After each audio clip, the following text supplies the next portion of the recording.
दीदी किसान, बदलते भारत की शान।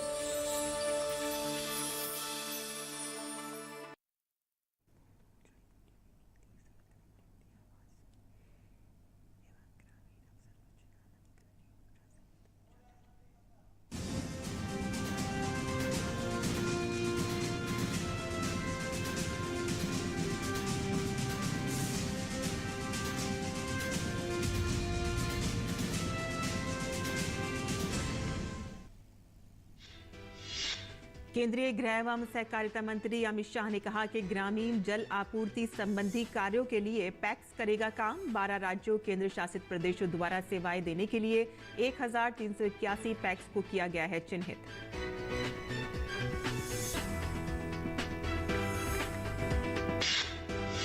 केंद्रीय मंत्री पीयूष गोयल ने कहा कि केंद्र सरकार द्वारा चलाई जा रही सार्वजनिक वितरण प्रणाली है बड़ी योजना। करीब 81 करोड़ लोगों को मुफ्त में गेहूं चावल देने का चला रही है कार्यक्रम।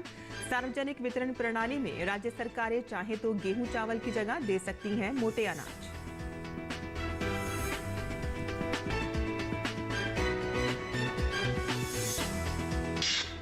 संयुक्त राष्ट्र जलवायु परिवर्तन सम्मेलन का दूसरा मसौदा बुधवार को COP 28 प्रेसिडेंसी द्वारा किया गया जारी।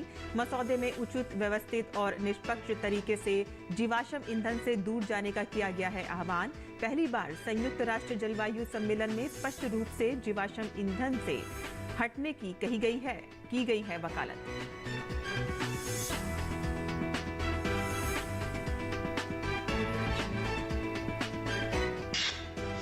केंद्र सरकार देश भर में महिला स्वयं सहायता समूहों को ड्रोन कराएगी उपलब्ध। राज्य में अभी 2.83 लाख महिला स्वयं सहायता समूह हैं कार्यरत। झारखंड में फसलों की निगरानी के लिए ड्रोन तकनीक का किया जाएगा उपयोग। फसलों की सुरक्षा के साथ साथ किसानों के समय की होगी बचत।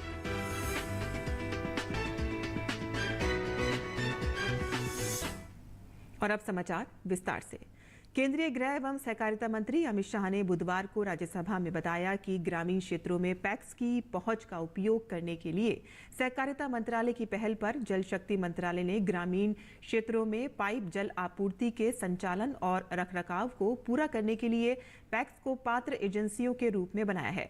राज्यों, केंद्र शासित प्रदेशों से ग्रामीण पाइप जल आपूर्ति के लिए संचालन और रखरखाव एजेंसियों के रूप में पैक्स को शामिल करने के लिए अपनी O&M नीति में उपयुक्त प्रावधानों को शामिल करने का अनुरोध किया गया है। और इसके अतिरिक्त इच्छुक पैक्स को राज्यों, केंद्र शासित प्रदेशों द्वारा उनकी क्षमता निर्माण और कौशल प्रोत्साहन तथा सहायता प्रदान की जाती है। 12 राज्यों, केंद्र शासित प्रदेशों द्वारा पंचायत, ग्राम स्तर पर संचालन और रखरखाव सेवाएं प्रदान करने के लिए 1381 पैक्स को चिन्हित किया गया है। और इस पहल से न केवल पैक्स की आय बढ़ेगी और ग्रामीण क्षेत्रों में रोजगार के अवसर पैदा होंगे, बल्कि ग्रामीण क्षेत्रों में जल आपूर्ति के संचालन के लिए एक मजबूत व्यवस्था भी उपलब्ध होगी। केंद्रीय मंत्री पीयूष गोयल ने बुधवार को लोकसभा में बताया कि सार्वजनिक वितरण प्रणाली केंद्र सरकार द्वारा चलाई जा रही बड़ी योजना है, जिसमें सरकार देश के करीब 81 करोड़ लोगों को मुफ्त में गेहूं चावल देने का कार्यक्रम चला रही है। इस सार्वजनिक वितरण प्रणाली में अगर राज्य चाहे तो गेहूं चावल की जगह पर मिलेट्स यानी कि मोटे अनाज भी दे सकते हैं, लेकिन इसमें और कुछ देने का कोई प्रावधान केंद्र सरकार ने नहीं किया है। गरीबों को पैसे नहीं खरीदने पड़ते हैं, निःशुल्क 81 करोड़ लोगों को उनके खाद्यान्न की जरूरत, फूड ग्रेन्स केंद्र सरकार पूरी तरीके से उपलब्ध कराती है, देश भर में उपलब्ध कराती है, आपके राज्य में भी उपलब्ध कराती है।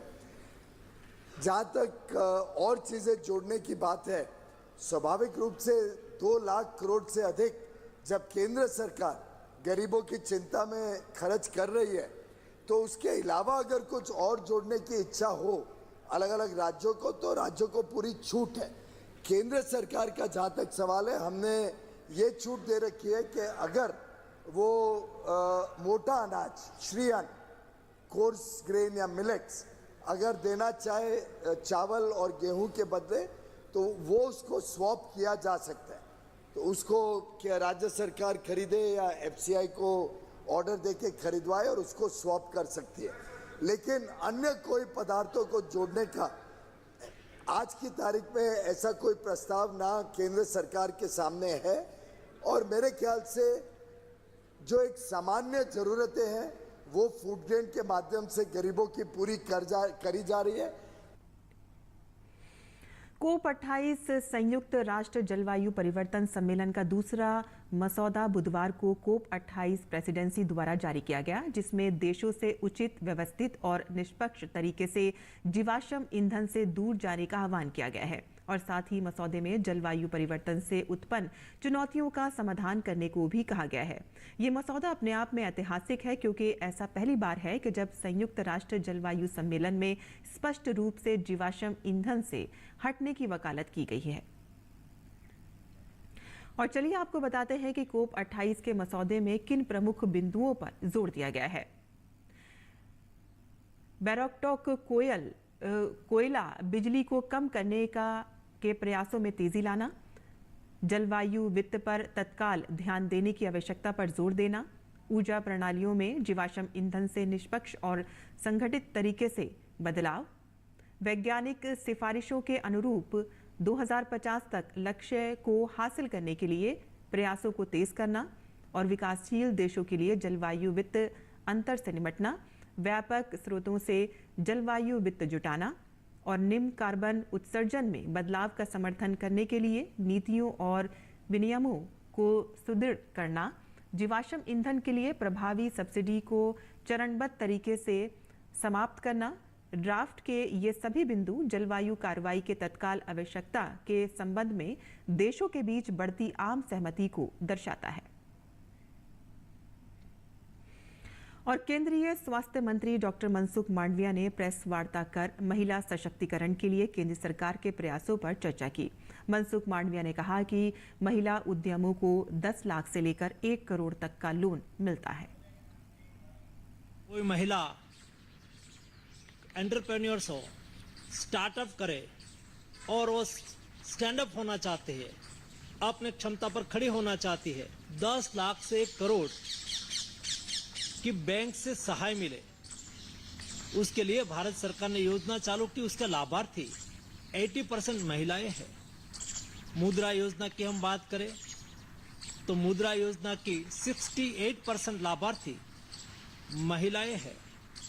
महिलाओं का सशक्तिकरण के लिए मोदी गवर्नमेंट ने जो काम किया है उसका लाभ लेके हमारे देश की महिला आज सशक्त और संबल हो रही है। मनसुख मांडविया ने कहा कि 2047 तक भारत विकसित राष्ट्र बनेगा और उसमें महिलाओं की भूमिका अहम होगी। एंटरप्रेन्योर्स हो, स्टार्टअप करे और वो स्टैंड अप होना चाहते हैं, अपने क्षमता पर खड़ी होना चाहती है, 10 लाख से 1 करोड़ कि बैंक से सहाय मिले, उसके लिए भारत सरकार ने योजना चालू की। उसके लाभार्थी 80% महिलाएं हैं। मुद्रा योजना की हम बात करें तो मुद्रा योजना की 68% लाभार्थी महिलाएं हैं। महिलाओं का सशक्तिकरण के लिए मोदी गवर्नमेंट ने जो काम किया है उसका लाभ लेके हमारे देश की महिला आज सशक्त और संबल हो रही है। सरकार ने हेल्थ विभाग ने जो प्रयास किया है उसका आउटपुट आज देखने लगा है। आने वाले दिनों में हमारे देश की महिलाएं, जब हम आज़ादी का अमृत काल से पास हो रहा है और मोदी जी ने 2047 यानी कि देश आज़ादी का शताब्दी वर्ष मनाता हो, उस वक्त भारत विकसित राष्ट्र बने और ये विकसित राष्ट्र बनाने में हमारे देश की महिलाओं की भूमिका बराबरी की हो, बढ़ चढ़ के हो। झारखंड में फसलों की निगरानी के लिए ड्रोन तकनीक का उपयोग किया जाएगा और इससे फसलों की सुरक्षा के साथ साथ किसानों के समय की बचत होगी। और इसके लिए केंद्र सरकार देश भर में महिला स्वयं सहायता समूहों को ड्रोन उपलब्ध कराएगी। केंद्र की इस पहल के बाद झारखंड के कृषि विभाग व ग्रामीण विकास विभाग के अंतर्गत JSLPS के साथ कन्वर्जेंस से ड्रोन सेवाएं प्रारंभ की जाएंगी।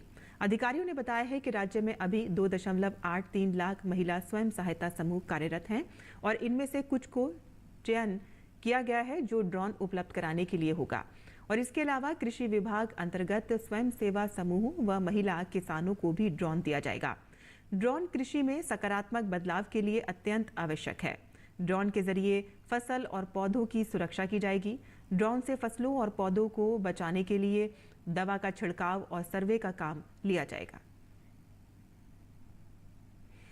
भाभा परमाणु अनुसंधान केंद्र बार्क ने विकिरण और प्याज विशिष्ट कोल्ड स्टोरेज का उपयोग करते हुए एक एकीकृत संचालन प्रक्रिया विकसित की है, जिससे कृषि के रबी सीजन के लिए प्याज भंडारण अवधि बढ़ाकर 7.5 महीने हो गई है। ये प्याज के भंडारण जीवन में वृद्धि को सुनिश्चित करने के साथ साथ प्याज के उच्च गुणवत्ता बनाए रखती है। महाराष्ट्र में नासिक के पास लासल गांव में कृषक खाद्य विकिरण केंद्र का प्रोटोकॉल के संरक्षण, परीक्षण और प्रौद्योगिकी प्रदर्शन करने के लिए उन्नयन किया गया है। परमाणु अनुसंधान केंद्र के अनुकूलित प्रोटोकॉल में तापमान, आर्द्रता और कार्बन डाइऑक्साइड की नियंत्रित स्थितियों के तहत विकिरण संसाधित प्याज का भंडारण शामिल है। नया दृष्टिकोण गुणवत्तापूर्ण प्याज की उपलब्धता बनाए रखने, फसल के बाद के नुकसान को प्रभावी ढंग से नियंत्रित करने और प्याज की कीमतों को स्थिर करने में सहायक होगा।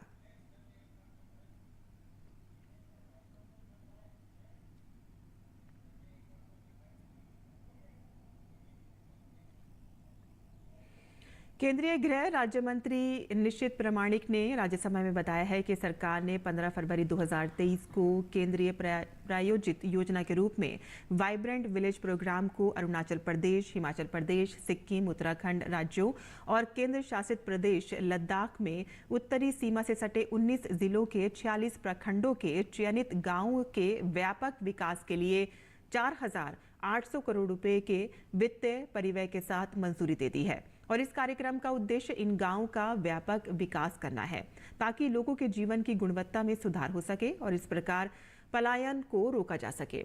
इस कार्यक्रम में कृषि, बागवानी, पर्यटन एवं सांस्कृतिक विरासत, कौशल विकास एवं उद्यमिता को प्रोत्साहन और कृषि, बागवानी, औषधीय पौधों, जड़ी बूटियों की खेती, सड़क कनेक्टिविटी, आवास एवं ग्रामीण अवसंरचना, नवीकरणीय ऊर्जा सहित ऊर्जा, टेलीविजन एवं दूरसंचार कनेक्टिविटी, वित्तीय समावेशन सहित आजीविका के अवसरों के प्रबंध के लिए सहकारी समितियों के विकास के माध्यम से आजीविका सृजन के अवसर पैदा करने के लिए विभिन्न केंद्रित उपायों की परिकल्पना की गई है।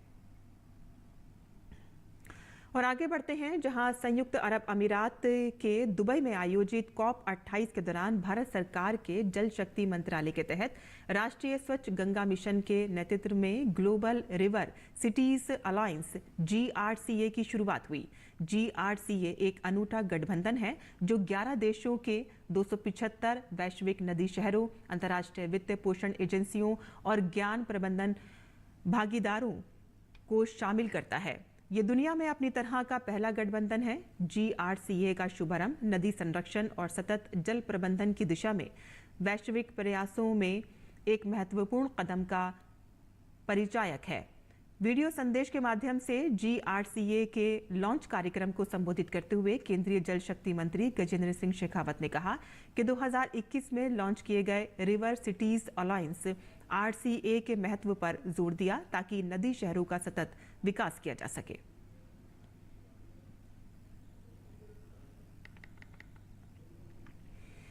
केंद्रीय ग्रामीण विकास राज्य मंत्री साध्वी निरंजन ज्योति ने बुधवार को राज्यसभा में एक लिखित जवाब में बताया कि ग्रामीण क्षेत्रों में हाशिए पर रहने वाले समुदायों के समक्ष आने वाली चुनौतियों का समाधान करने के लिए काम किए जा रहे हैं। सामाजिक आर्थिक जाति जनगणना द्वारा पहचाने गए कम से कम एक अभाव वाले सभी ग्रामीण परिवार दीनदयाल अंत्योदय योजना, राष्ट्रीय ग्रामीण आजीविका मिशन के लक्ष्य समूह का निर्माण करते हैं और इसके अतिरिक्त निर्धनों की सहभागितापूर्ण पहचान की प्रक्रिया के माध्यम से निर्धन के रूप में पहचाने गए और ग्राम सभा द्वारा विधिवत मान्य किए गए परिवारों को भी DAY NRLM लक्ष्य समूह के रूप में शामिल किया गया है। केरल, झारखंड और छत्तीसगढ़ के विशेष रूप से निर्बल जनजातीय समुदायों के समावेशन और व्यापक विकास तथा उत्तर प्रदेश में हाशिए पर रहने वाले वन टांगिया और बनवारिया समुदाय के सामाजिक आर्थिक विकास के लिए विशेष परियोजनाओं को स्वीकृति दी गई है। मंत्रालय 15 से 35 वर्ष की आयु वर्ग के ग्रामीण निर्धन युवाओं की क्षमता निर्माण के लिए प्लेसमेंट से जुड़ा कौशल विकास कार्यक्रम दीनदयाल उपाध्याय ग्रामीण कौशल योजना भी चलाया जा रहा है। और आगे बढ़ते हैं, जहां उत्तर प्रदेश के कृषि मंत्री सूर्य प्रताप शाही ने कहा है कि 2014 में प्रधानमंत्री ने शपथ ग्रहण करने के बाद कहा था कि हमारी सरकार के खजाने पर पहला हक यदि किसी का है तो किसान, गरीब, मजदूर के जीवन स्तर को सुधारने के लिए है। उन्होंने कहा कि मुख्यमंत्री योगी आदित्यनाथ के कार्यकाल से आयोजित होने वाले कृषि गोष्ठियों में जनप्रतिनिधियों व विभागीय अधिकारियों की भी मौजूदगी है ताकि सीधे किसानों की समस्या को सुनकर उनका निराकरण किया जा सके। कृषि विभाग की योजना व उपलब्धियों गिनाने के साथ ही अब उत्तर प्रदेश के किसानों को यूरिया खाद और डीएपी के लिए लाइन नहीं लगानी पड़ती है। सिंचाई के लिए भी गांव में पर्याप्त बिजली उपलब्ध है। 13 दिसंबर की शाम तक 21,59,000 मीट्रिक टन और फर्टिलाइजर उपलब्ध हो जाएगा। उत्तराखंड के खाद्य मंत्री रेखा आर्य ने बुधवार को राज्य के सभी क्रय केंद्रों में धान क्रय, मंडुवा क्रय की स्थिति, आवंटन, क्रय एवं भुगतान से संबंध में विभागीय अधिकारियों के साथ समीक्षा की। रेखा आर्य ने कहा कि किसानों को धान विक्रय करने में किसी तरह की परेशानी ना हो और किसानों को उनकी ओर से चयनित स्थानों पर ही क्रय केंद्र उपलब्ध कराए जाएं। और अब तक 6,39,259 मीट्रिक टन का धान क्रय किया गया है। आर्य ने कहा है कि प्रदेश में धान क्रय को लेकर केंद्र सरकार की ओर से 8,30,000 मीट्रिक टन का लक्ष्य दिया गया था, जिसके सापेक्ष 6,39,259 मीट्रिक टन का धान क्रय किया गया है। उन्होंने कहा है कि शेष लक्ष्य को 31 दिसंबर तक पूरा करने के लिए अधिकारियों को निर्देश दिए गए हैं और साथ ही क्रय करने वाली एजेंसियों को भी समय सीमा में अपने लक्ष्य को पूरा करने की गंभीरता से कार्रवाई करने को कहा गया है। उन्होंने बताया कि एनसीसीएफ की ओर से दिए गए लक्ष्य को पूर्ण कर पाने के कारण एनसीसीएफ के लक्ष्य को निरस्त कर अन्य एजेंसियों में समायोजित करने के लिए अधिकारियों को निर्देशित किया गया है। उन्होंने यूपीसीयू के माध्यम से क्रय किए जाने वाले धान के भुगतान में भी मिल रही शिकायतों के कारण अधिकारियों की रिपोर्ट तैयार कर भुगतान में पारदर्शिता लाने के लिए निर्देश दिए हैं।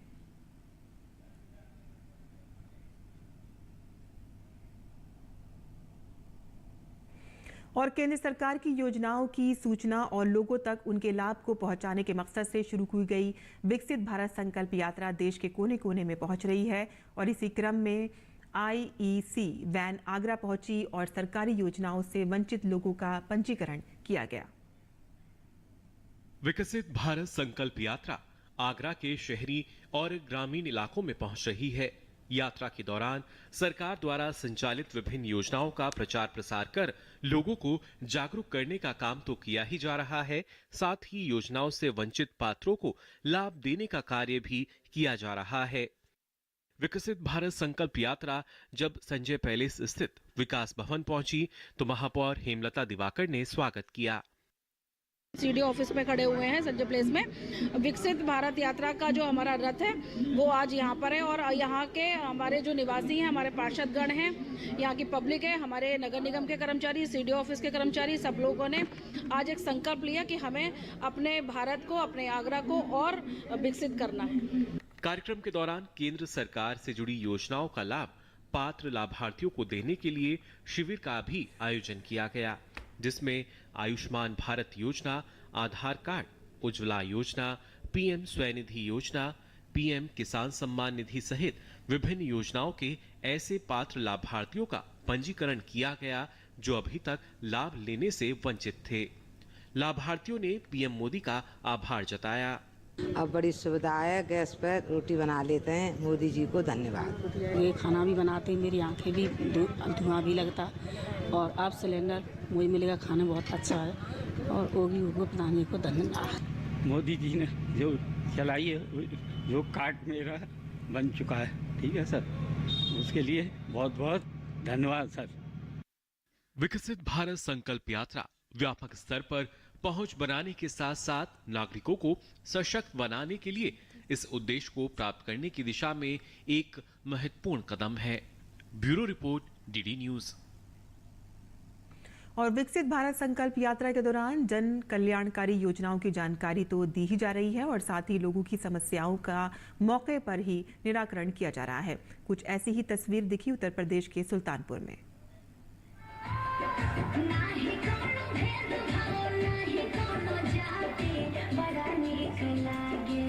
सुल्तानपुर जिले में अब तक 265 गांवों में विकसित भारत संकल्प यात्रा पहुंच चुकी है। कादीपुर विधानसभा क्षेत्र के तवक्कलपुर नगरा गांव में पहुंची विकसित भारत संकल्प यात्रा का जोरदार स्वागत सांसद मेनका गांधी ने किया। इस मौके पर उन्होंने केंद्र और राज्य सरकार की योजनाओं से वंचित नागरिकों का पंजीयन कराकर लाभान्वित करने के निर्देश दिए। इस अवसर पर स्थानीय भाजपा विधायक राजेश गौतम, परियोजना निदेशक के पांडे, खंड विकास अधिकारी ज्ञानेंद्र मिश्रा, जिला कृषि अधिकारी राम आश्रय, क्षेत्राधिकारी शिवम मिश्रा भी मौजूद रहे। मेनका गांधी ने कहा कि विकसित भारत संकल्प यात्रा आम इंसान की मददगार बनकर आई है। उन्होंने बताया कि सरकार की 100 से अधिक योजनाओं का लाभ कई ऐसे ग्रामीण थे जिनको नहीं मिल सका था। उनके लिए ये यात्रा वरदान साबित हो रही है। हर ग्राम पंचायत में जा रही है ये वैन, और ये वैन का केवल एक ही मकसद है कि जो 100 से ज्यादा स्कीम्स शुरू किए हैं इन 10 सालों में, कौन कौन लोग को मिला है और कौन कौन लोग वंचित रह गए। सरकार की हर योजना बहुत लोग जानते भी नहीं हैं, तो ये हर योजना बताते हैं और फिर ताकि सब लोगों को मालूम हो कि हम ये चीज़ हमने फ़ायदा नहीं उठाया। जितने भी लाभार्थी हमारी योजनाओं से आच्छादित हैं उनको भी हम लोगों ने शिविर में बुलाया है, जिससे कि लोग जो छूटे हुए हैं वो अनुभव जान सकें कि जो हमारे लाभार्थी लाभान्वित हुए हैं वो कैसे लाभ प्राप्त किए हैं और उनका जीवन कैसे अच्छा हुआ है। विकसित भारत संकल्प यात्रा के दौरान लगाए गए शिविर में लोगों को योजनाओं की जानकारी दी जा रही है। वहीं कई लाभार्थियों ने बताया कि पीएम आवास योजना की वजह से उन्हें छत मिला, तो किसी को स्वयं सहायता समूह की वजह से आर्थिक संबल मिला। पहले मेरा घर तो छान छप्पर ही था, भीगते थे और बच्चे को पढ़ाई लिखाई नहीं हो पाती थी सही ढंग से, और मुझे बच्चों की प्रॉब्लम होती थी। बारिश में तो बच्चे भीग ही जाते थे और मुझे आवास मिला और मैं 2 रूम बनवाई। माननीय प्रधानमंत्री जी को बहुत बहुत धन्यवाद करती हूँ। पहले तो वो चूल्हा बनता था, धुआं लगता, अब गैस मिल गई, अब उससे धुआं नहीं लगता है। मेरे हस्बैंड एक्सपायर हो गए थे और हम दर दर भटकते थे। हमको काम मिला है, उसमें शौचालय वाले में मैं काम भी कर रही हूँ, अपने बच्चों को पढ़ा भी रही हूँ। पहले तो हमको बहुत परेशानी थी। किसान सम्मान निधि का पैसा मिल रहा है, इसी से खाद बीज दवा सब ले रहे हैं। इसमें सरकार का बहुत ज़्यादा हमारे लोगों को लाभ मिल रहा है। इससे बहुत बहुत धन्यवाद सरकार। मैं समूह के माध्यम से अगरबत्ती का काम कर रही हूँ। अगरबत्ती से हमें 2, 2.5, 3 रुपए तक प्रॉफिट हो रही है अगरबत्ती से। और इसके पहले मैं घर में चूल्हा चक्की का काम करती हूँ, किसी को ना जानती थी, ना कहीं बाहर निकलती थी, ना कि घर पे सब लोग बोलते रहते थे घर का कोई, सब घर ही का काम करते थे, बाहर का काम कुछ नहीं जानते थे। अब अपने प्रॉफिट होने से बाहर का भी काम देखती हूँ और घर में मेरी इज्जत भी आगे है। कार्यक्रम के दौरान सांसद मेनका गांधी ने कहा कि ड्रोन दीदी योजना से जिले की 15,000 महिलाओं को जल्द रोजगार का अवसर मिलेगा। श्रीमती गांधी ने बताया कि जिले के पात्र लाभार्थी दिव्यांगों को 15,000 आवास दिए जाने की योजना है, जिसकी प्रक्रिया शुरू कर दी गई है। साथ ही जिले के खुले कुओं को ढकने के लिए जिला प्रशासन को निर्देश दिए गए हैं। Bureau report, DD news. और किसान समाचार में अब नजर डाल लेते हैं कुछ और खबरों पर। खास खबर में राज्यसभा में हंगामा कर रहे टीएमसी सांसद डेरेक ओब्रायन को सदन से निलंबित कर दिया गया है। डेरेक ओब्रायन सदन में सुरक्षा में चूक को लेकर हंगामा कर रहे थे। कांग्रेस नेता गद्दाम प्रसाद कुमार को सर्वसम्मति से तेलंगाना विधानसभा का अध्यक्ष चुना गया है। 7 दिसंबर को तेलंगाना में रेवंत रेड्डी ने मुख्यमंत्री पद की शपथ ली थी।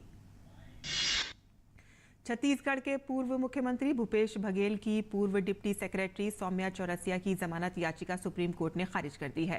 छत्तीसगढ़ सिविल सर्विस की निलंबित अधिकारी सौम्या चौरसिया कोयला घोटाले से जुड़े मनी लॉन्ड्रिंग मामले में आरोपी हैं। केरल के राज्यपाल आरिफ मोहम्मद खान का कहना है कि 370 की वजह से घाटी के लोगों में भ्रांतियां पैदा की जाती थीं कि कश्मीर एक विवादास्पद मुद्दा है, लेकिन 370 हटने के बाद वहां पर सब कुछ सामान्य हो गया है। देश की प्रतिभाओं को सामने लाने और कौशल मानकों को ऊपर उठाने के लिए इंडिया स्किल 2023-24 राष्ट्रीय प्रतियोगिता का आयोजन किया जा रहा है। कौशल विकास और उद्यमशीलता मंत्रालय के तत्वाधान में राष्ट्रीय कौशल विकास निगम इस कार्यक्रम का आयोजन कर रहा है। वाणिज्य एवं उद्योग मंत्री पीयूष गोयल ने नई दिल्ली द्वारका के यशोभूमि में वर्ल्ड इन्वेस्टमेंट कॉन्फ्रेंस में अपना संबोधन देते हुए दुनिया भर के निवेशकों से भारत की विकास की यात्रा में शामिल होने का आह्वान किया है। मुंबई क्राइम ब्रांच ने घाटकोपर इलाके से 2 ड्रग तस्करों को गिरफ्तार किया है। 30 लाख रुपए की ड्रग बरामद की है। पुलिस ने दोनों के खिलाफ NDPS एक्ट के तहत मामला दर्ज कर कोर्ट में पेश किया। एशिया डेवलपमेंट बैंक ने कहा है कि वित्तीय साल 2023-24 में भारत की अर्थव्यवस्था 6.7% बढ़ेगी, जो सितंबर में लगाए गए अनुमान 6.3% से ज्यादा है। आधार कार्ड धारकों को बड़ी राहत मिली है। Unique identification authority of India ने आधार को फ्री में अपडेट करने के डेडलाइन एक बार फिर से बढ़ा दी है। अब यूजर्स अगले साल यानी कि 14 मार्च 2024 तक फ्री में अपने आधार कार्ड को अपडेट करा सकते हैं।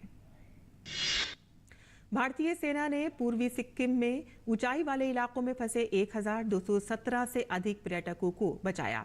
दरअसल पर्यटक बर्फबारी और खराब मौसम के कारण पूर्वी सिक्किम के अलग अलग इलाकों में फंस गए थे। और किसान समाचार में आज के लिए बस इतना ही। अनुमति दें। नमस्कार।